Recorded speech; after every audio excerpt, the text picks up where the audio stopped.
What's up, my fellow degenerates? No, it's not Jack Cavanagh or Steve Bonham. It is your third string host, Mason Cameron. How are you guys doing tonight? We got a good show on tap. It's going to be a lot of fun. Our guys here, Jason, how are you doing tonight? I'm doing good, man. We had a lot of excitement going on over this weekend, and I'm just ready to talk about it and see how we ended up doing. I feel like we came out strong, but we'll see how it actually turned out for everybody. Yeah, and I had to miss the actual selection show. I was a little bit mad about that, but you guys absolutely killed it, making me a bunch of money for sure. V's picks obviously always hitting hard. How you doing tonight, V? Doing good. The matchups we have coming up over the next couple of days are pretty awesome. These are going to be some great games. These are some of the best Sweet 16 matchups we've had in a while, so super excited. Yeah, definitely. Honestly, I mean, I don't want to be a prisoner of the moment, but this has to be one of the best tournaments we've ever had, at least through the first weekend, no? Yeah, I mean, the only thing that has really been missing has been buzzer beaters, which outside True. of that, all these games have been really awesome. True. And so it's been interesting to kind of miss out on that portion, but the games are a lot more competitive, and I feel like they're a lot harder fought. Hopefully that's what we'll start getting in this next round when we get a bunch of these teams coming up. I know that we've been building brackets and it's getting crunch time. A lot of people have tossed their brackets out. In our notes here, our guy Jack couldn't be with us. He's having a little bit of a technical difficulty, but he wanted to shout out to the nation how he's doing on his bracket. And Jack is currently first in our first annual line bracket, and he's currently in the 96th percentile. So shout out to Jack. Hope you're lucky. And good luck all the way. Yeah. I mean, they were some good games, some close matchups. And like you guys did call out, Vermont was a formidable team, and they really could have put another Cinderella run here, like some other ones we're going to talk about a little bit later. So we had Gonzaga winning this matchup. We have both the Zags and the Hogs. They're 0-2 against the spread in the tourney so far. They're both scoring in bunches. What do we think about this one, guys? Do we think that Arkansas has a chance at all, or do you guys maybe think that they're covering? What's the word on this one, V? I haven't really totally liked how either team has played so far. I mean, Gonzaga has been in two surprisingly close games. They were tied at halftime in their 1-16 matchup. That's not a good sign. And then they were down 6-8 points against Memphis at halftime in their second round game. They had to claw back in these second halves. The number one overall team in the tournament shouldn't be having close ones this early in the tournament, so that's a concern. But I also think Arkansas has not looked all that great for a 4th seed. They almost lost to Vermont, like we said, and they struggled completely offensively in their second game against New Mexico State. They were just lucky that New Mexico State was even worse somehow offensively. That was a terrible showing by both teams offensively. So this is an interesting one. I don't know why the total is so high at 155. Arkansas, as we've seen, has struggled to score the ball. Now they're going up against a super tall team in Gonzaga. They're not going to be able to match up with that height. So I'm not sure where we're getting 155 points from. I'm definitely taking the under on that one. Yeah. And I might lean towards Gonzaga covering the spread just because they do have the height. They might be able to pull away late in the game, but more focused on taking the under in this one. Yeah, absolutely. That was one of my questions for you too. This is one of the highest point totals of the round. And so we still kind of have this one going chalk. I think there could be some value in Arkansas at, almost plus 10, because like we said, you might even find a line at halftime if you can see how the game's going from there. So what are we thinking, Jason? We have Gonzaga winning this one, moving on to the Elite Eight. What do you think of this matchup? How are you framing it? Yeah, I'm pretty aligned with Vishaal here. It's going to be a close game. I definitely am going to take Gonzaga to win, so I'll take the money line there. But the 9.5 seems like a lot just because Arkansas does have a pretty solid defense. I'm more worried about the matchup against Chet Holmgren than anything else. But you saw how well Memphis did against him, and granted, that was with Jalen Duren, which helped a lot, and DeAndre Williams kind of. But if Arkansas and Musselman can really decide to try and take away him, their biggest issue is going to be stopping Drew Timme after that 15-minute mark in the second half, because he seems to really decide that he wants to turn it on then and show up for the game at that point. So if he's able to do that, Gonzaga should be able to get past them. But man, it's going to be a close one, and 9.5 just seems like a lot unless everybody's hitting, including Nimhard and Timmy and Holmgren. I mean, they have to really show out for this to have a big game like they're expecting with 154 points. That just seems like so much. Right. Yeah, absolutely. And at almost 9.5 points, they're going to have to get a lead relatively early and hold on to it and build upon it throughout the game to really cover a line like this, you would think. But like you just said, Drew Timme has been a man possessed late in these games. So we'll see exactly how this one goes. It's definitely going to be the one that I'm watching right off the rip, and we'll know who I'm rooting for. Let's see who else we have here. So we have number 2 Duke taking on number 3 Texas Tech. Texas Tech is -1 in this game. The total for this game is 137.5 points. And how we got here, of course, we did have Duke winning to get here, although we didn't have it against, or we had it against Davidson, not against Michigan State. We also had Texas Tech beating Montana State and then beating Notre Dame, just how we predicted. These teams are both really good, obviously, 2-3 matchup, but we have Texas Tech is the only lower seed matchup this week that is favored. Yeah, and I really think that just comes down to the defense. I mean, Texas Tech can show that they don't have to score a whole lot.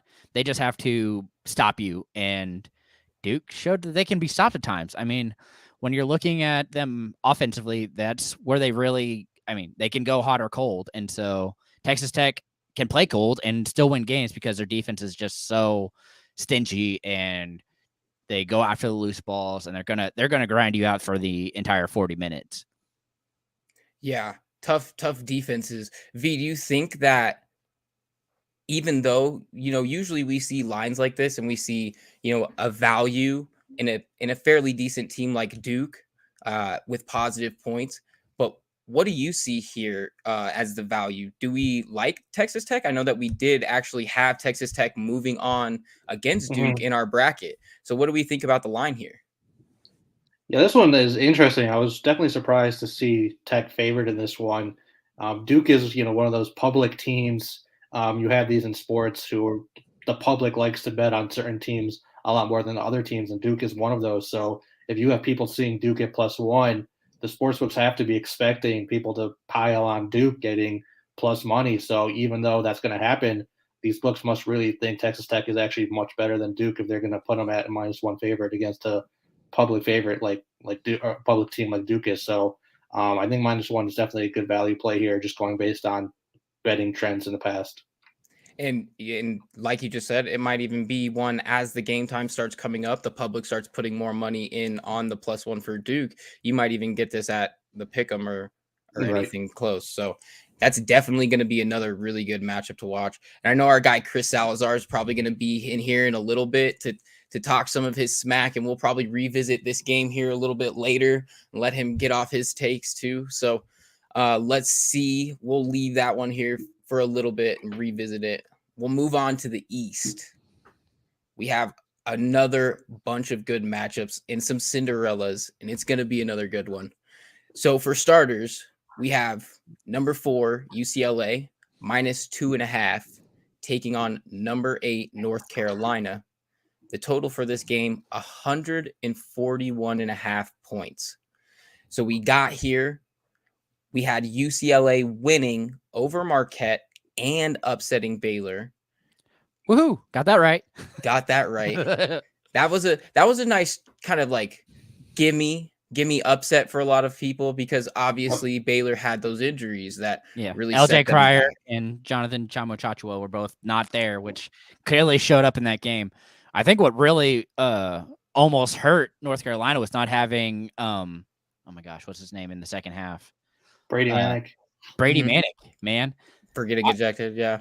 They came back hard. Yeah. After he went out, and I had me nervous. I was on the edge of my seat for that one. Yeah, that's one of those momentum type plays that, hey, they were able to overcome, and sometimes that's all you need for a good team to kind of shape up, get a little scared. So for sure. And then on the other side of the coin here, we had UCLA, and they beat both Akron and St. Mary's. It was a close game against Akron, only a 4-point win, 57-53, but they, handled St. Mary's pretty handedly. What do we think about this one? UNC's averaging over 94 points per game in the tourney. UCLA, on the other hand, holding teams to 54.5. Something's got to give here. What are we liking here, boys? Yeah. I mean, so North Carolina has probably been, or I'm pretty sure I saw it somewhere that they, over the past month, they are the top 3. Like, they had the best scoring, offense, and defense over the past month, and they are the top 3 in it. So, like, the only people above them are Gonzaga and Texas Tech. Like, so the fact that they're able to score that well and like hold people and come out with wins is really shocking. But man, UCLA and Mick Cronin really seem to be on the right roll. They continue to pull out wins. After last year, I don't think a whole lot has changed on that team. And while North Carolina is a solid team, I just don't see them beating UCLA again. Like, I don't think it can happen because UCLA is just playing so well under Mick Cronin.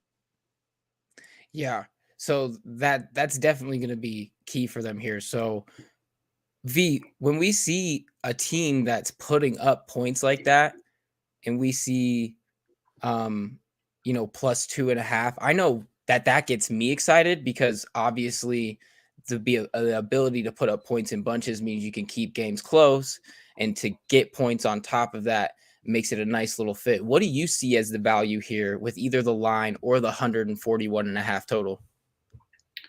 I like UNC to cover the 2.5, and I like them to pull this one out. That's where I see the value in this one. I like teams who win in blowouts early in the tournament. That to me is a great sign, telling them that they're actually legit good and they have a chance to move on. They demolished Marquette in the first round by 30 points. Yeah. And like Jason was talking about, they had a huge lead against Baylor in the second game, 20, 25 points, and then Brady Manick gets ejected, and then Baylor starts coming back. But the key thing there was, even though Baylor came back and they forced overtime, UNC still pulled that one out. That's very hard to do when you give up a lead like that to actually still come out with the win. That's very impressive. I think we're all expecting Manick to be back for this one. I don't think there's going to be any sort of suspension for what he did. So if they have their full team, I think they can beat a UCLA team that, honestly struggled with Akron in the first round. And they did end up pulling away from St. Mary's in the second game. But that was close for, 20, 30 minutes of the 40-minute game there. So I like what UNC has been doing. They're just blowing teams out when they're full strength. And I think they can definitely cover 2.5 in this one. Yeah, I think I kind of lean there too, because I talk a bunch of smack about momentum, but like you did say, they're putting up good performances in these early rounds, which as a bettor makes me much more confident to take them through. So that's going to be another so many great matchups in this Sweet 16 here, and it's going to definitely end up pretty good. So let's see what we've got here. And of course, it's never March Madness without a couple of Cinderella stories here. Actually, no, before we move on. So we did go head to head a little bit. We got Jason took UCLA, V took UNC. Yep. Are we going to go rock, paper, scissors, or was mine the deciding factor? We need Jack in here for the deciding factor stuff. That's too much pressure for me, guys. Well, you already kind of said that you're going UNC based on that line. Yeah, talking all that smack, you have to go for it now. All right. You already showed your cards. Okay, we're locked in. Okay, and when we I think we might even tease the Elite Eight here a little bit later in some of our picks for that. So we'll cross that bridge on who we take when we get there. Yeah. So for the next game, like I said, we got a couple of Cinderellas in here. We have number 3 Purdue minus 12.5. versus St. Mary's, the 15 seed, the Cinderella with the upset over Kentucky. The total for this game, 135.5 points. Like we said, St. P, they go on first round, upset Kentucky. Kentucky was, big blue blood, and everybody really had them going pretty far in this tourney, at least to this round of Sweet 16 for sure. But to even go past Murray State too, that's another really good team that they handled pretty well. So let's see what we have here. Purdue, on the other hand, they took down Yale pretty handily in the first round and then moved on to a 10-point win, 81-71 over number 6 Texas in the second round. Like I said, we had Kentucky beating Purdue, but what are we doing now, boys? What are we thinking? Yeah, I mean, I'm so happy for the Peacocks, and right now it looks like the head coach is actually going to be leaving St. Peter's and going to Seton Hall after this. So with that news coming out for sure, I'm going to say that Purdue beats them here so he can make that conference and tell the world that he's going to Seton Hall. So that's definitely going to be interesting. What do you think, V? Yeah, Purdue's definitely going to win this game. I don't think these 15 seeds, we've had a couple of them make Sweet 16 runs over the last 5-10 years, but they never go past the Sweet 16. I don't think we've ever seen one in the Elite Eight. So we're going to have Purdue win this one, but 12.5 is a lot of points. I'm surprised it's that high. Purdue doesn't really blow a lot of teams out. They're not consistent enough throughout the 40-minute game where they're just going to be blowing teams out and racking up points that quickly. So I think St. Peter's can cover, and that's definitely going to be a more fun watch if you have the underdog trying to stay close in this one and covering the points. Yeah, I think the big issue is actually Edey just being so gigantic is going to cause so many issues for St. Pete's. He doesn't play enough minutes, though. Like, if he was a guy who was playing 30, 35 minutes a game like a lot of star guys do, I might agree with you, but he's playing like 20 minutes a game these days. So he's just not on the floor enough for me to think he's going to be enough of a factor where he can cover the 12.5 points by himself. Yeah, so the cool thing about Shaheen Holloway is this is going to be his second trip to the Sweet 16. His first was with Seton Hall, and that was also the last time that they were in the Sweet 16 for Seton Hall. So just some fun stats for you guys. Just comes full circle. Amazing. In our late edition, Chris, we love having you here. How are you doing, buddy? Doing good. Just found some time on break to come in and join the stream, talk some college basketball, an exciting weekend. So, happy to be here for as long as I can. We love to see it. We love to see it. So we're talking Purdue, St. Pete. Purdue's a 12.5-point favorite. What's your breakdown of this game? What do you think? Do you believe in Cinderella magic, or are you like our guys over here who think it's a no shot? I see. It's hard because I would say that Oscar Tshiebwe, he's probably the player of the year, and even his efforts alone, like Kentucky still ended up losing. I think Kentucky is a lot better of a team than Purdue, but I do think that Purdue presents a little bit more difficulty because, like Vishaal was saying, Edey doesn't play that much, but when he's not in, Travion Williams is in, and he is a force to be reckoned with. So I think that St. Peter's does cover the 12-point spread if it's that high. I think that it's probably going to end here. But, I mean, I thought that nobody thought. I think we're all rooting for St. Peter's, even though we might say exactly. Right. Exactly. Rooting for Peter's. Since we all like Kentucky anyways, might as well take St. Peter's, right? We have reputations to uphold. So in here, we're going to say Purdue. But when the camera goes off, we're all going to gush about St. Pete. So we all ordered Peacock jerseys this week, exactly. right? I got mine. Definitely. I got mine. Yeah. Let's go. So, now that we have Chris here, I want to backtrack just a little bit because, of course, you got to get his opinion on how his boys are going to do against the Duke Blue Devils and Coach K. So your boys are actually the only lower seed to be favorited this week. They are -1. Total for this game, 137.5 points. Chris, what's your breakdown of this one? Are your boys going to take it? We think they can, but I don't want to gas you up too much. What do you think?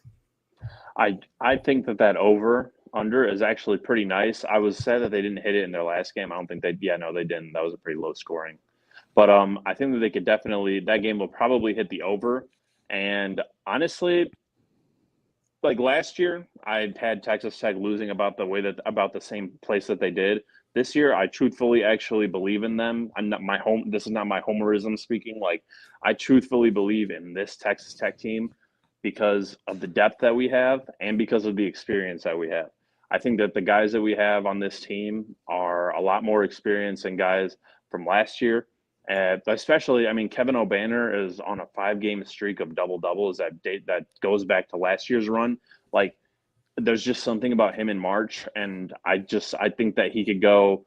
I really hope that he starts to find his stroke from three. He's been kind of iffy lately, but I really hope that he finds that. I do think that Texas Tech beats Duke. I just think that Kevin O'Banner's the key. Yeah, Kevin O'Banner is the key, as well as our perimeter defenders. I know that they're not the best 3-point shooting team out there, but I do think guys like Terrence Shannon, Davion Warren, who else would probably be Adonis Arms? They're going to have to be a big help in guarding guys like Paulo Bench. I mean, it's hard to guard those guys. Those guys are going to be top 5 picks, but guys like Paulo Benchero. I don't think we're going to see a lot of Mark Williams just because it is a no middle defense, and Texas Tech does do a really good job of holding guys that are like that to really nothing. They are really long on defense, and they probably will, and they get their hands in the passing lanes. They really do not allow much to go on in the inside unless there's. I mean, Notre Dame kind of exposed it. They did the drive. They were driving and kicking pretty much all game. They only hit 9 out of, I think it was 27 threes, so it wasn't a lot, but it was just enough to keep the game as close as it was. So I mean, I have all the faith in Texas Tech. I'm kind of scared that they're not an underdog just because I think we like that underdog mentality. But at the end of the day, I just think that Mark Adams' defense is going to be a little bit too much. Plus experience. Like, a lot of these guys are freshmen and sophomore, and I mean that's not really too much of a factor. It is somewhat of a factor, but that team and that Duke team that beat Wisconsin, Jahlil Okafor was a freshman, and like they still won. Like, it's not impossible. I just think that Texas Tech is a matchup nightmare for this Duke team because by my last point, Duke is not a great 3-point shooting team, so that might kill them at the end. Yep, suffocating the lane has definitely been their calling card for sure. Yeah, Chris, you brought up my favorite stat of the 5 double-doubles. Give it to him, Jason. Okay, Yeah. Chris, you have one guess. Who is the only other player to have 5 double-doubles in a row? To go along with Kevin O'Banner? Yep. Mm-hmm. I'll give you a hint. In 1992 is when it happened. 1992. Christian Laettner? No. I'll give you one more. Okay, we'll give you 3 guesses. We'll give you 3 guesses. You got 3. Christian Laettner. Okay, no, we'll give you one more hint. NBA Hall of Famer. Oh, Hall of Famer already? Scottie Pippen. You got 2 more, or you got 1 more? One more. You're close though. You're not too far off. You're definitely around the right time period for sure. You're hitting the right kind of You're right player. there on the notes. You're right on the Charles notes. Barkley. Hey, there it is. Let's go. Nice. That's right. I was trying to think of when he came into the NBA, and I was like, I think that's around the right time. But yeah. I'm highly impressed about that. Jason was very excited about his stat, and now he's even more excited that you guessed it. That was awesome. Amazing. All right, boys. So back to business. We're on to the Midwest. So in the Midwest, we're guaranteed at least 1 double-digit seed in the Elite 8. Now that's going to be an interesting matchup. For the first one here, we have number 10 Miami -2.5 versus number 11 Iowa State. The total for this game, 133 points. Let's see. How did we get here? So we hated USC Miami, and you guys ended up getting it right because that's just what you guys do. You're just winners left and right. That's how we do it. And we also got the upset of Auburn. So kudos to you boys again. Oh yeah. Unfortunately, though, on the other side, we had Iowa State dropping in the first round to another team we didn't really like, LSU. And then Iowa State ended up coming out and upsetting Wisconsin, which was not great for us. So what are we thinking about this one, Jason? Yeah, so I should have took it into account because I just wasn't paying attention. But LSU didn't have their head coach, and I should have thought that Iowa State should have came away with that win, and I totally forgot about that whole portion of it. Then Iowa State coming out and beating Wisconsin was a surprise to me, but Wisconsin just had a bad shooting day, which happens to them often, especially because that's just how they play. And so with that in mind, I mean, they really only Iowa State hasn't beaten anybody that is super talented. And right now, Miami is on a extremely hot streak. I mean, they're playing very well offensively. I mean, just based on the matchup, Miami should have this one in the bag. And so Had it been Wisconsin, and again, we talked about it, but they are a very streaky team.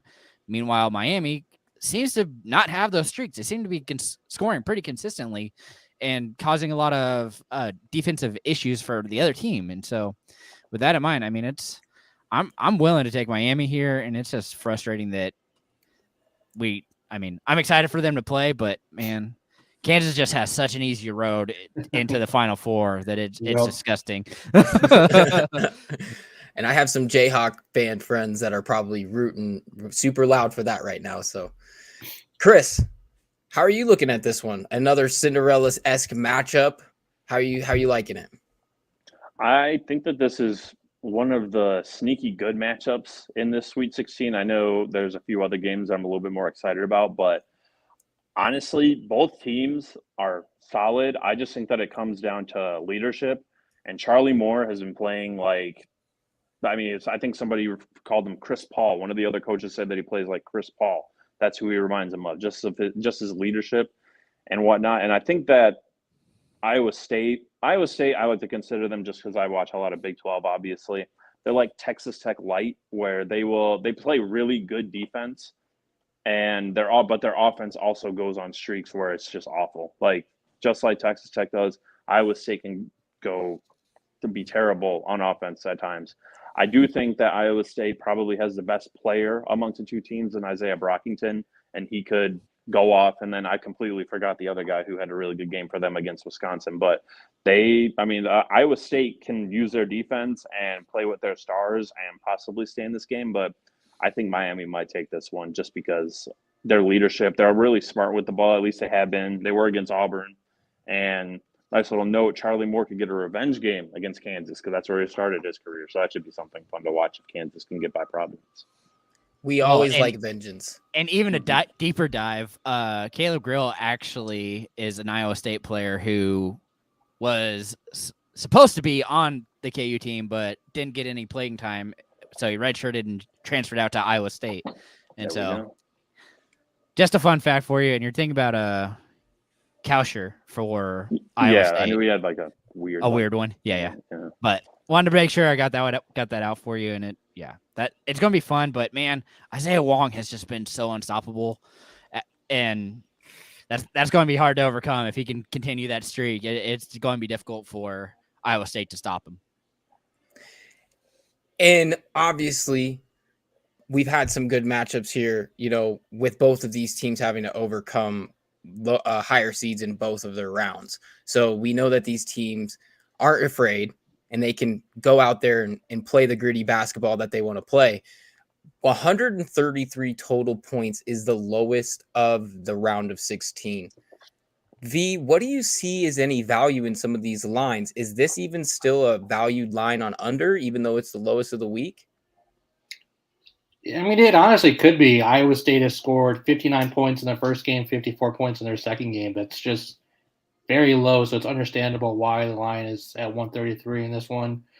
I mean, that offensive performance against Wisconsin was almost as bad as the Arkansas-New Mexico State game in terms of viewing pleasure. Neither team could score anything. Miserable to watch. Miserable to watch. So yeah, I mean, if you want to take the under, I can't knock anybody for doing that. I don't see Iowa State scoring a lot of points, and if they do want to play good defense and hold Miami down, sure, go ahead and take the under on 133. I can see that happening for sure. And go ahead. Yeah, I was just thinking of the Arkansas game. I mean, the reason that New Mexico couldn't score is because Arkansas was so focused on Teddy Allen as their big scorer. And so they pretty much eliminated him for that game. He only was able to put up 12 points. And I think that was a huge benefit for the Razorbacks to pull out that win. Yeah, absolutely. And those are the kind of gritty performances that, invigorate a team and get them to push out like this. And we had Wisconsin beating Miami to move on, and now we're all flipped because of how this team has played coming in. So I think we're all going with Miami there. The next matchup, like we said, Kansas with the easiest road they're going to have. The number 1 seed, they are -7.5, and they are facing off against number 4 Providence. The total for this game, 141.5 points. And we got here because we knew Kansas would absolutely dispose of Texas Southern. And the game versus Creighton ended up being a little bit closer, but they pulled it out. Unfortunately, though, we were way off on Iowa. We had them making the Final Four, so that's kind of real bad on us. Sorry about that, guys. But instead, Iowa loses in round 1 to Richmond. Providence also beats an upset pick in South Dakota State. And then in the game where we got both participants wrong, number 4 Providence beats number 12 Richmond. So we had Iowa beating Kansas. Obviously, that's not the case now. Kansas, they're going to take this one pretty easily and move on and roll the next round and go all the way, or what's the word here? What are you thinking, Chris? I think that's probably the likely outcome. I think that Kansas is just they really do not have many weaknesses on their team, and they have tremendous big play. Their guard, I mean, Ashaya Baji, hopefully I didn't mispronounce that, but he is amazing. He'll probably be a top 5 or 10 pick. Ryan Braun, that's his name. I'm trying to remember their names off the top of my head because I remember playing them like 3 times, but he's a solid guard as well. Kansas is just overall too great to lose to a Providence team like this, who a lot of people have doubted. I know, like, they're probably a lot of people, the narrative around them is that they're lucky. I think that they're actually a really good team. They have, gotten away with some close wins, but that just means that they know how to dig down and win close games. And maybe this one is a close game, but I just think Kansas overall has too much firepower. Yeah, definitely understandable. Jason, you just made the point that Kansas was going to walk all the way through here. What do you think about this one at all?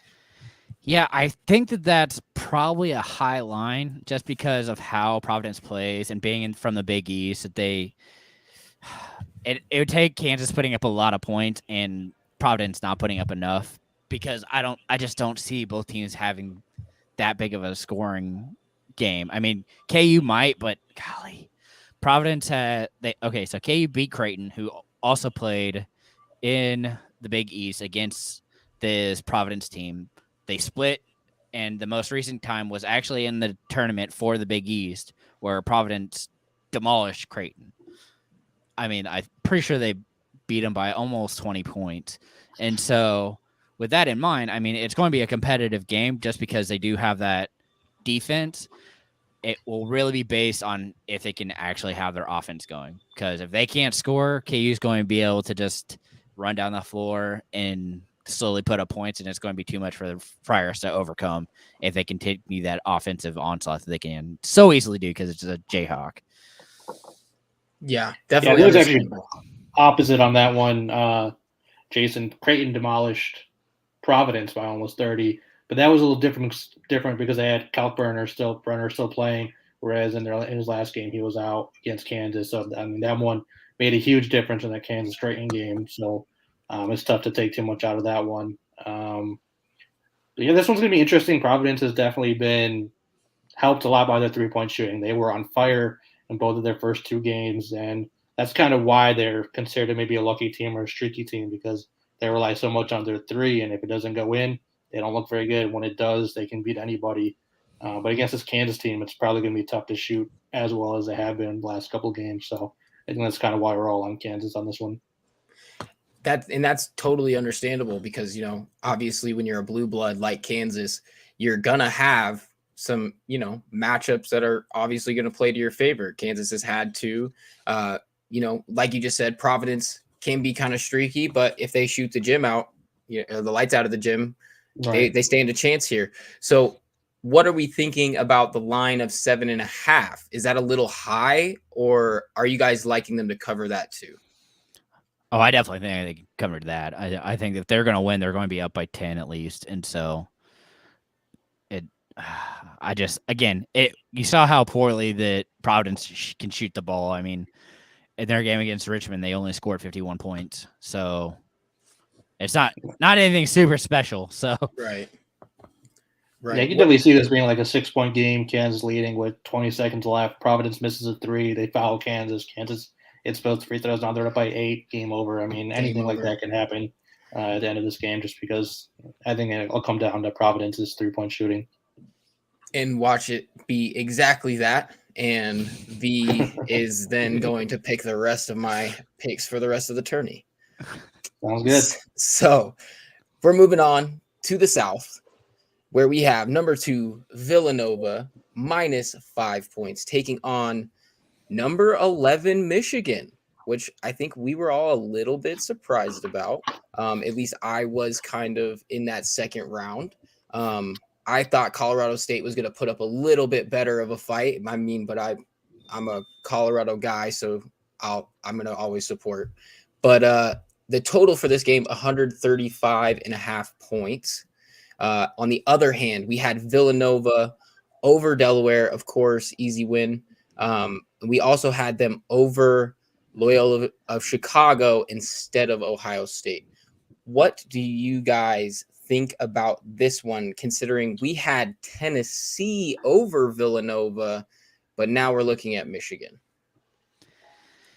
Yeah, I mean, it's tough just because Villanova is such a good defensive team, and I really feel like Michigan, I don't know. I can't trust them. I'm as much as I am so impressed by how they've played. Villanova is one of those very consistent teams that are going to continue to put up points. It's going to be a slow grind, and they're going to keep you in a low-scoring game. And if they have to shoot you out, they're going to do their best, but it's going to be a struggle for you. And so, I mean, I just don't see Juwan Howard and the Wolverines making it past this round. It's too much of an uphill battle for them, and leadership on Villanova Wildcats team is just going to be too much to overcome, especially if Gillespie can actually finish this NCAA run for the first time ever. It's going to be a huge benefit for that team. Absolutely. Chris, what do you think about this one? This one is probably the game that I say that I'm the most excited to watch, just because this Villanova team is so consistent. But then again, this Michigan team, and they, like Jason said, they're just too scary of a team to pick to win. They were like a top 5 ranked team. They were expected to be here, but not as an 11 seed.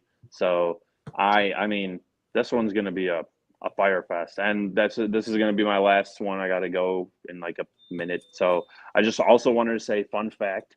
I looked, and I actually put it in the article, that this is technically a rematch of the 2018 national championship. And I looked just to see if there were any players, and I had to keep going back and forth to see between the rosters. And Eli Brooks, I don't think he played in the national championship game, but he was on that team. And then I know there's 3 players from Villanova. Colin Gillespie was on that team that beat Michigan. And then there was 2 other guys. I'm on my phone, so if I were to leave this, I wouldn't be able to see their name. It would kick me out of here. But I know one of the guys was a guy with a hyphenated last name, and then the other guy is in the 20. He wears number 23, if I'm not mistaken. But those were 3 guys that were on that Villanova team that beat Michigan. So that's a little fun storyline to check out there. But for the most part, this game should be close. I don't know what you said. The line was Villanova -5. Yep. I mean, I might take Michigan on that, just because I really do believe that Michigan, especially Hunter Dickinson's probably the best player in this game. And while Michigan does play very inconsistent, I think if they could find him and allow their shooters to get open shots, they could get hot. I mean, this game could go either way. Michigan is just too talented of a team for me to say, oh, Villanova's got this, because they're consistent. I think this is going to be a really close one, but that's it from me. Thanks for having me. I'll keep watching, and have a good night, guys. Beautiful. Thank you, Chris. Thank you so much for joining us, man. We appreciate you. Always a good time to hear from Chris. Now, Chris does a lot of great stuff for us. He actually just had his recap come out of rounds 1 and 2 on IN. So everybody go and check that out. It's a great read, a lot of insight. It was a good time. Last on here, V, what were you thinking? Is there any value in this game? It's kind of hard to find some really good value sometimes when you have a couple of tough teams that are, both scoring the basketball well and playing, decent defense. Yeah, this one's a little tough. 5 is kind of right in that sweet spot where you kind of see it going either way. I think I definitely like Villanova to win this one.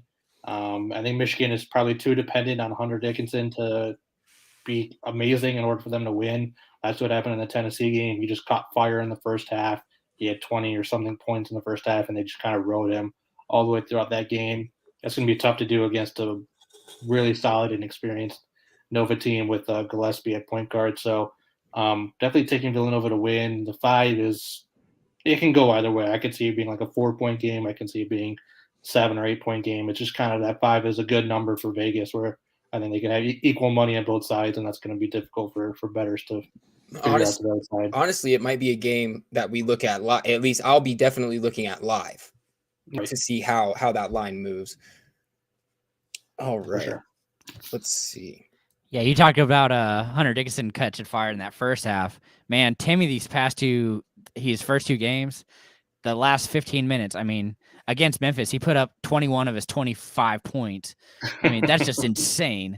The dude, they could not stop him, and I just felt like the referees were helping out a little too much, but that's my bias there, clearly showing. A little. The calling had been a little bit weird there, but I mean, I think you're absolutely right. And depending on what, major outlet you look at right now, a lot of people, obviously project him to go farther and have Timmy even be the player of the tournament, or named player of the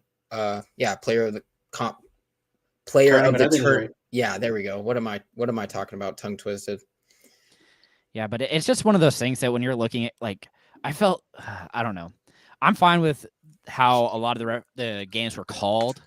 I just really feel like you need to be consistent on both sides. And in that game specifically, it was very one-sided, especially in the second half. I mean, the fact that I think they only ended up with 5 fouls compared to Memphis clearly had them in the double bonus at the end of the game. But it's just mind-blowing how, I don't know, if it's just poor calling or if they're not seeing something, or it's just the fact that they are, I don't know, more experienced. The free throw shooting is key in this tournament, and one of the best free throw shooting teams we have is Nova. So if we're going to stick with this game, Nova's excellent at free throw shooting, so it's going to help them out at the end of the game.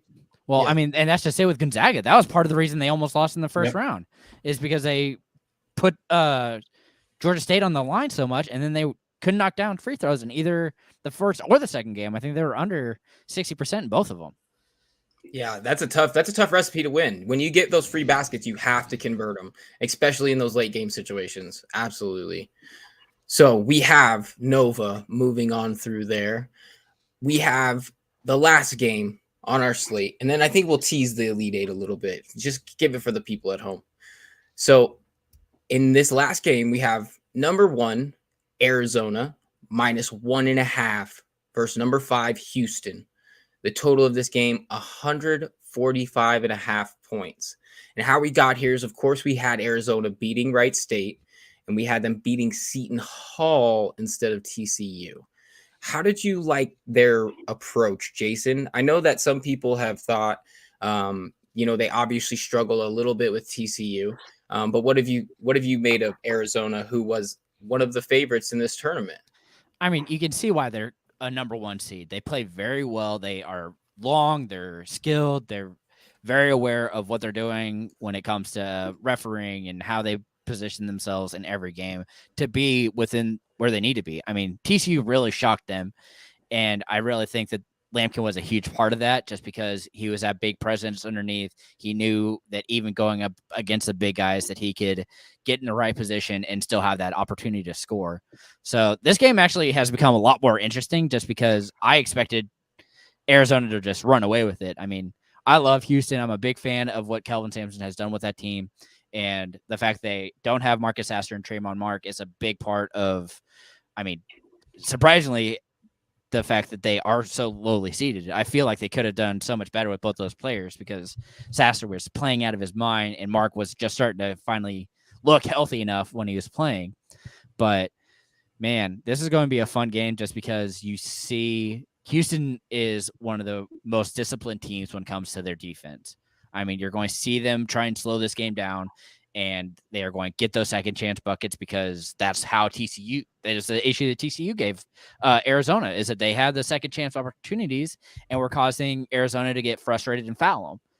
So if Houston can do that to Arizona, this game could easily go to Houston, and I wouldn't be surprised, just because of all the leadership that they have. And while Tommy Lloyd is a great coach, this is his first year as a head coach. While Coach Helen Sampson has been doing this forever, it feels like, but he's been with Houston for, I want to say, 8 years.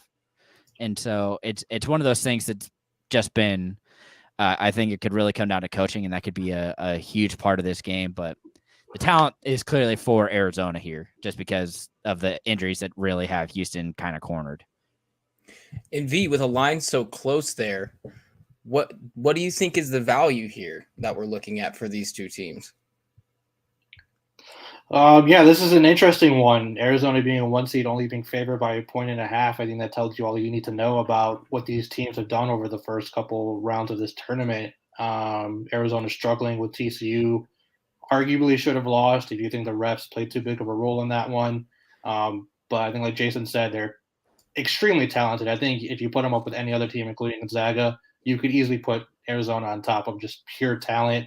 What Mathurin did in the final 10, 15 minutes of that game plus overtime was insane against TCU. One of my favorite performances I've seen watching this tournament over the last 10, 15 years. It was awesome.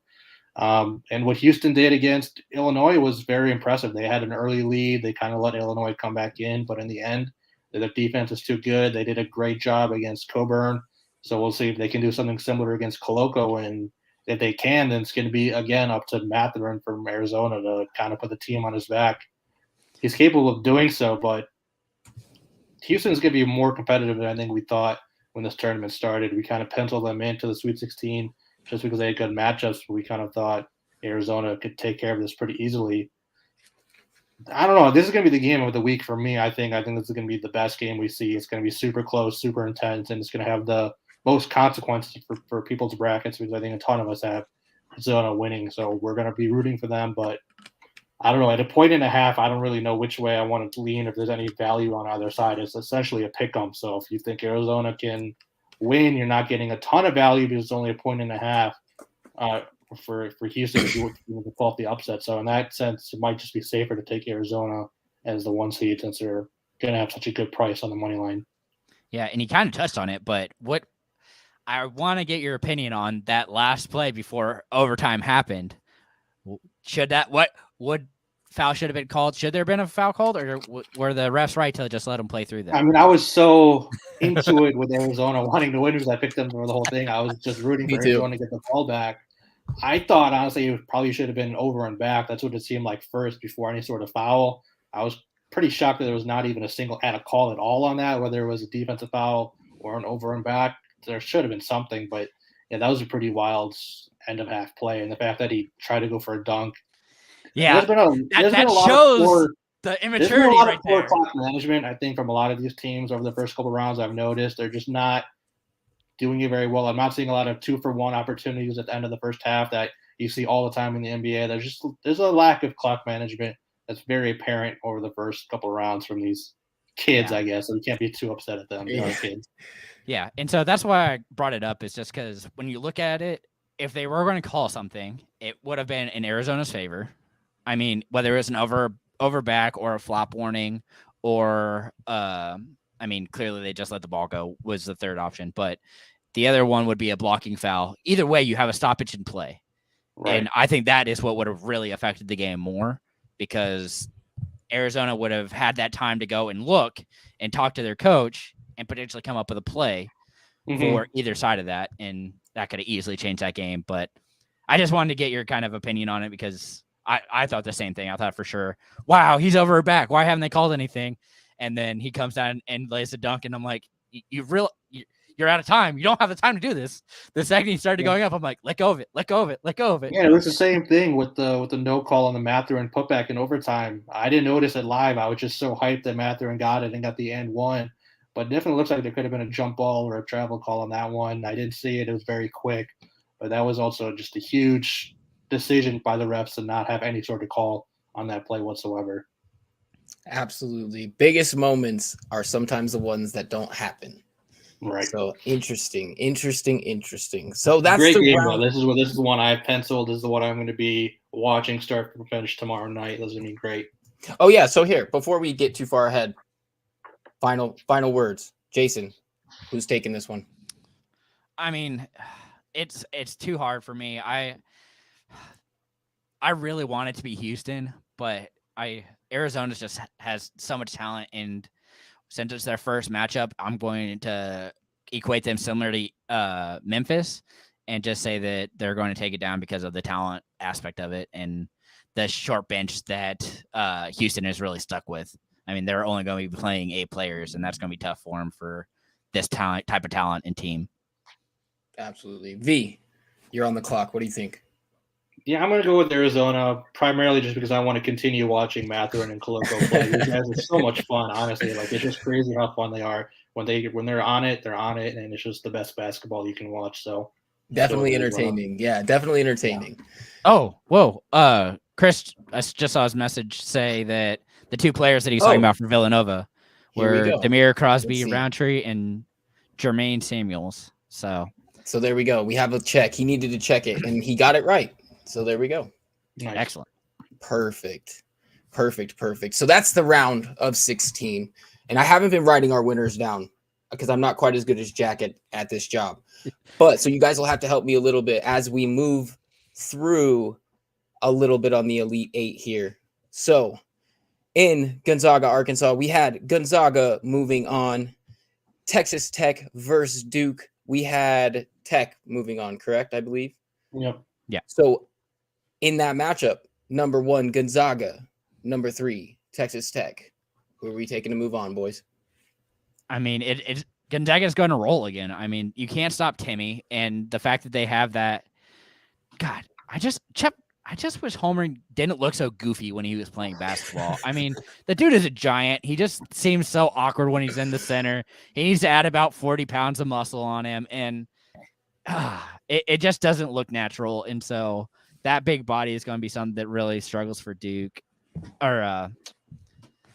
Gonzaga is just the fact that they won't have anybody that can match up. I mean, Timmy's the talent. You have Nimhard. They just have too many offensive weapons that can really cause issues. But they are the defensive team. I mean, this is going to be a close one. I can't stop Gonzaga since they really had the time last year, but Baylor was just such a better team last year. So, V, what's your estimation on this one? Are you gonna? I'm gonna take the upset. I'm gonna go with Chris on this one. We're gonna both take Texas. I'm sure he's gonna take Tech as well. My understanding, the matchup problem is going to be a huge issue for Tech in terms of the height matchup. They're going to probably struggle a little bit against Holmgren and Timmy, but I just don't like how Gonzaga's played the first couple rounds. If they get behind against this Texas Tech team, they're not going to be able to come back as easily as they did against Memphis and who was it? Georgia State. State.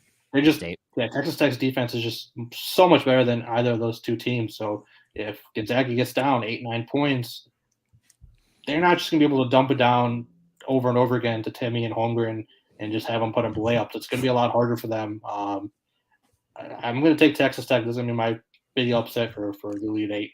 And Chris is typing as we speak, I'd imagine, to give his props to Vishaal on that. So we have a head-to-head, and I have to decide the winner. Well, let's just say, from a betting standpoint, what I see when I see a team like Tech and a team like Gonzaga, just like V had said, defense is tough. If they go ahead and get behind, it's going to be a really hard comeback. But I know I'm going to be getting Tech in points. Now, how many points? I don't know yet. But that's going to be an interesting value as we move forward to see, because like we said, Gonzaga beat up on a couple of a little bit lower seeds. They spanked Georgia State. They ended up handling Memphis eventually, but they were down at half. That's going to be hard to overcome, especially, if you're holding the favorite there. So that's an interesting one. If we see Gonzaga struggle again in the first half against Arkansas, then whoever it is, either Duke or Texas Tech in the Elite 8 matchup, you might just take them in the first half to cover whatever points they're getting, because they'll surely be underdogs. So, maybe just take the opposing team to cover in the first half against Gonzaga. Maybe that's just the way to go. Yeah, that'll definitely be a great value there. So I'm the tiebreaker, and I had Texas Tech going to the Final Four. Let's do it. So if we go down, boys, You can blame me. It's okay. Here we go. It wasn't Jason. It was V, but you can blame me for the last one. So, all right, let's see. The next one we have down here should be Nova and Arizona. Nova, Arizona. Boys, who are we taking? Man. That's another tough one. Yeah, I mean, just because it's a talent thing, it's Arizona on this, just because Villanova is going to really struggle to match up with all the talent that Arizona has. I mean, it's just such a big team, and that it's going to be hard to stop them just because they are so. It's almost a bigger team than Gonzaga. Like when you look at the two teams matched up, it's a similar build, but there's more talent on this Arizona team, and I just think that's going to be a tough matchup for Villanova, especially if they aren't just shooting crazy well with the ball. Man, these are tough matchups. We're getting down it's to like it now, it's the point of this whole tournament. I don't know. Thankfully, we're not professionals, or maybe we are, but I don't know. This is tough. I have no idea. I mean, this is similar to the last matchup where it's a height thing where Arizona has all the height, but Nova plays good defense. They have good guard play. They have the experience. So you can definitely see it going either way, but I'm just going to go with the more fun team again. Let's go Koloko and Matherin just because why not? They're so much fun. All right. So there we go. So we have Zona moving on to the Final Four, and they will take on the winner of, let's see this matchup down here. We have Kansas, and then we had Miami moving on, I believe, right? Let's just pencil in Kansas. Can we do that? This easy one. I don't think we have to talk too much about it, but let's see, just hypothetically, V, if we were to walk into a Kansas-Miami matchup, put your odds maker hat on. What are you making the line for this one? Is Kansas going to be well over 10, as we've seen kind of Purdue, or do you think a good showing by Miami, a dominant showing, might make this line a little bit closer? Yeah, I mean, my initial thought was maybe closer to 8.5. And I think if Miami does play well against Iowa State and they have a comfortable win, I think it can land somewhere around there. But if it's maybe a closer game and Kansas blows Providence out, then maybe it could reach the double digits. I mean, I think initially for me, though, the one thing I like is probably the over in this game, whatever that's going to be. I can see a lot of points being put up by both teams in this one. So depending on what that number ends up being, I could definitely see the over happening. Yeah, I was actually thinking it'd be closer to 12.5, just because of how I think both teams are looking at. I mean, like you said, I think this Miami team is going to be able to put up points, and I would definitely take whatever the over is probably for that game as well, assuming it is Miami. Otherwise, if it's just Iowa State, I'm probably going to take the under. I mean, it's too inconsistent, man. Each other if it was Iowa State. Yeah, and so I could see KU just dominating and not even really having to worry about it. And I'm sure the line would be probably right where it should be because of how well that they know each other. All right. Alrighty, Rock Chalk moving on to the Final Four. The last game of our matchup, we have Purdue at, who did we pick? Oh, this was the decider. Yeah, we went ahead on UCLA. One. I think I had to decide this one too. Oh, I don't like the pressure, boys. I think who did we take? I think I took UNC, right? Yeah. Yeah, I think you were the tiebreaker and took the Tar Heels. So let's do something a little fun here. Jason, with UCLA moving on to play Purdue, do they have a chance to take this one home? Yeah, I mean, we're looking at a team that made the Final Four last year. I can easily see them doing it again. They have pretty much the same makeup as they did last year, and I just don't think that Purdue, don't get me wrong, I love my Canadians, but man, I just don't think that they're going to be able to handle UCLA and the offense that they'll be able to put together. I mean, honestly, I am taking either one of whoever wins the UCLA UNC team would be the team that I'd pick in this matchup just because of how they all would end up matching up defensively. Definitely interesting. So Jason calls out his shot of an upset in the Final Four, or in the Elite Eight, excuse me. Or no, going to the Final Four. 16, excuse me. Yeah. So sorry, I'm all over the place here. And so let's see. We have Vishaal, UNC versus Purdue. Who do you have taking that one? I'm going to take the upset as well. I'm going to take UNC to pull this one out. I think it's probably just a good matchup. I think the UNC is a more consistent team. They shoot the ball more consistently. They'll probably have some trouble stopping Jaden Ivey, and Zach Edey might get his points here and there. But I think overall, I think UNC is going to pull it out. I like what Baycott is doing. He didn't have a huge offensive game for UNC against Baylor, but his defense was terrific. He clogged up the paint for them very well. And I think Travion Williams is probably not going to be athletic enough to take on Baycott on that side of the ball. So I'll take Or UNC. Manic. I mean, that's going to be the other part of that. If Manic's playing, it's going to be a bigger issue for sure. Yeah, I'm expecting him to play. I don't think we've heard anything heavy about him Yeah. possibly missing time for any I hadn't heard suspension. anything either. Yeah, I'm expecting I just Manic don't to think you play. can. I mean, that's just it. While it was called a flagrant too, it was just one of those things. I just don't think that at this point you can not let him play. I think we would have heard by now too. That game, Yeah. UNC is in 2 days. It probably would have heard something by now if he was not going to play. I would imagine. Yeah. Or your coach would be kicking down the door to Right. the NCAA office trying to So figure out all if he the has one of picks his were the stars. assumption that he's playing. So we have our matchups set up. Let's see. Who did we pick here? We picked Texas So Tech. Jason has Gonzaga, UCLA, a rematch from last year, right? Yeah, So we have that's part of the reason I liked it. I was like, oh, this is gonna be fun. okay. So we'll take Jason's hypothetical then real quick. Jason, you took Gonzaga, UNC. Who is it? Yeah, I mean,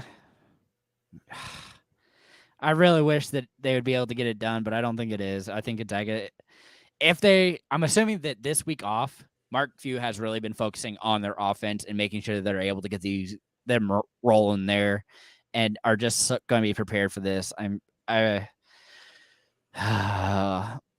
think they're going to be ready for both teams, and so with that in mind, I think that Gonzaga is going to be able to pull out this win. All right, Gonzaga moving on. Now, Vishaal, we're going to play that same game again, but on the inverse. We had Tech going. Does Tech have what it takes to also move on against a UNC? Yeah, I'm probably going to end up taking Texas Tech in that one. Their defense is probably going to be good enough to hold off North Carolina's three-point shooting. North Carolina shot terrifically from three over these first two games. But that's what Tech does. They defend you from three. They play good defense, and I think they're going to be able to pull that one out. Probably a low-scoring game, though, in that one. Beautiful, beautiful. So, in our last matchup of the Final Four, we have Arizona taking on KU. What do we think about that one, boys? Going to be a good one. Very good one. Yeah. Yeah, that's going to be tough. I mean, golly. The tough ones when the number ones match up. When it Yeah, works out well, just it's like just- they drew it up. Again, it's just one of those things that you're looking at coaching. And Bill Self has been around the block more than once and knows what it takes to win here. He also knows what it's like to lose very early in the tournament as well. Shots fired by Vishaal. It's not like I've picked them multiple times to win over the past few years and have been upset every single time. Against you and I back in 2000. Oh my God. Three. Great game on that one. Yeah, but it's just they again, I think if it comes out to coaching, KU wins. If it's just straight talent, man, I want the more fun game, and I think that Arizona could take them. I mean, that's what it's really going to come down to. And if Arizona gets out and KU has to fight back, I just don't know if they'll be able to come back from it just because of the length and talent that Arizona has come up with Tommy Lloyd at the helm. Yeah, I think that's probably a matchup where Koloko can have a very nice day down low against McCormack, who's giving up 2, 3, 4 inches on that matchup. So, yeah, I would take Arizona as well. Definitely might end up being the game of the tournament right there in the Final Four. Yeah. That might be the buzzer beater we're all waiting for. But we move on. We took Zona, right? Yeah? Yeah. Okay. So we've moved on to our championship round. We have Arizona taking on either Gonzaga or Tech. I'll do the game again, boys. Who wins this one with each of the teams that you had selected? Yeah, I mean, I'm I clearly picked Arizona to go through all this. I just, golly. I mean, it's It's too concerning that hard. they struggled against TCU, right? I think that's why. Yeah, we're that's my big hesitant now. hesitation. Yeah, I mean, when we did this last week, we were all over Arizona, not too much hesitation. But the fact that they struggled and could have lost if the refs made a call here or there against TCU, I think that's what's causing a lot of our hesitation now to have them go very far. Yeah, and again, I really do think that it's going to come down if they are able to go offensively. I mean, that seems to be where they're Carter putting up has to step it up. That guy can't go 0 for 10 or whatever from 3 again like he did against TCU. I mean, you have to be popping on all cylinders, and it's just one of those things that, golly, they are such a talented team that if they have a cold night, and especially if it's a championship night, it's going to be an ugly night for them. I mean, it's just one of those. Oh man, I just don't even know. That basket becomes pretty small when the lights get bright. That's for sure. And that when you can't hit shots, sometimes it's a domino effect on your. But even then, I mean, you're looking at.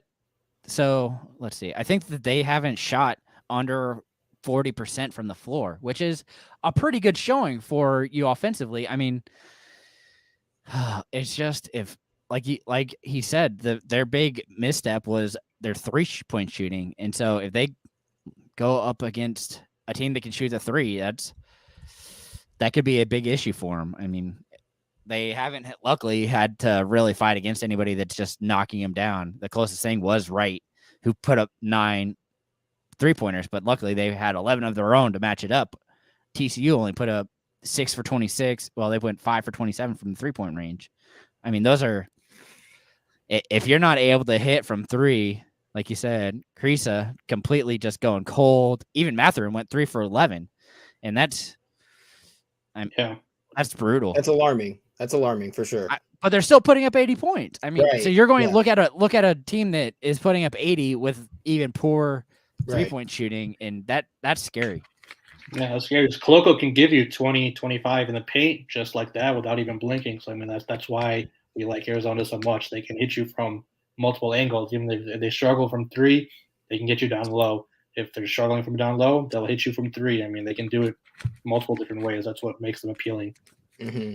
Well, that and their ball movement. I mean, most of I think over 50% of their shots come off assists. I mean, 50%. Yeah. I mean, that backdoor cut that Mathurin had it with like 30 seconds left. They're down by 3. He had this amazing backdoor cut, great pass. That's a great example of their ball movement that they were showing late in that game. Yeah, absolutely. Absolutely. Either way, we come out of this. It's going to be some hell of a matchups to go down the stretch that I'm excited for it. I know you guys are too. I'm ready to make a lot of money off you guys. So keep the picks coming in our Discord. Everybody come and join the IN Discord for all the fun, our new basketball tab. And good luck to everybody who is participating in our first annual IN Bracket Challenge. That's going to be a good one. Hopefully, Jason or V can take this home instead of smelly old Jack and all of his cups. Well, he cheated. He used both of us. That's just legal. Yeah, but that's okay. All the people at home can use both of you too. And it's going to be another great ride. So I'm excited for it. Jason, anything to send the people off before we leave? No, I mean, honestly, if you can, I'm going to be wanting to watch this Gonzaga-Arkansas game to see what that turns out. And then, of course, the UCLA-UNC game is going to be a big one. But where my heart's at, and it's going to be that Houston-Arizona game, man. That's going to be the must watch for this week. Well, this active week before we hit the weekend and we have the Elite 8 matchups. But man, those are going to be some fun games, and you definitely don't want to miss those for sure. Absolutely. And anybody at home, you can check Jason out at the FF Nerd on Twitter and all of his stuff here at IN. It's always a good time and a good read. It was always fun doing this with you, buddy, my partner in crime. We're about to make a lot of money, and I'm excited for it. I got anything to send the people home with? Just don't do anything stupid for the next 24 hours. Make sure you are available to watch these games. Don't drive drunk. Don't do anything dumb. Just make sure you are don't get arrested sitting on your couch tomorrow watching these games. don't get kicked out of the house. Don't get Don't get in trouble with arrested. the law. Don't Right. die. Don't do anything dumb. Just make sure you're available. Just make sure you're ready. All right. And that is it for us. I was your host, the third string host. I hope it went okay. I'm glad that we grabbed it and put it back on the rails a couple of times. You can find me everywhere on the Twitter right there at football_Mace. You can yell at me there. You can yell at all these guys anywhere too. It's always been real. Until next time, boys. Salud. Salud.